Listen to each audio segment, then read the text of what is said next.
Hi hello, সবাই কেমন আছো? আশা করি সবাই ভালো ও সুস্থ আছো। আজকে তোমাদের জন্য নতুন একটি ভিডিও নিয়ে চলে এসেছি আবারও। চলো শুরু করা যাক। দেখতে পাচ্ছ ওয়েলডেন্ডের ইউজিনাল 15 ml আছে, ভালো করে দেখে নাও। দামটার কাছে চলে আসি, দেখো 150 টাকা লেখা আছে, বাট এটা 120 10 টাকায় পাওয়া যায়। 2026 পর্যন্ত এক্সপায়ার আছে ডেট, ঠিক আছে। এতে বেশি কিছু বলার নেই, টেম্পোরারি ফিলিং ম্যাটেরিয়াল। এটা জিঙ্ক অক্সাইডের সঙ্গে মিক্স করতে হচ্ছে। সুন্দর প্রোডাক্ট ওয়েলডেন, দেখো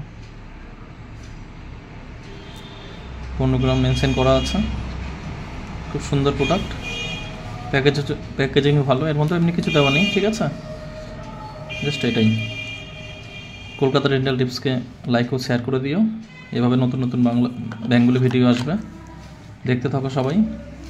তোমাদের কোনো কিছু ভিডিও দেখার থাকলে আমাকে জানাবে, আমি চেষ্টা করব কোনো প্রোডাক্টের ভিডিও দেওয়ার জন্য, ঠিক আছে। সব ভালো থেকো, ভালো সুস্থ থেকো, সাবস্ক্রাইব করে দিও। ভালো থেকো, টাটা, বাই বাই।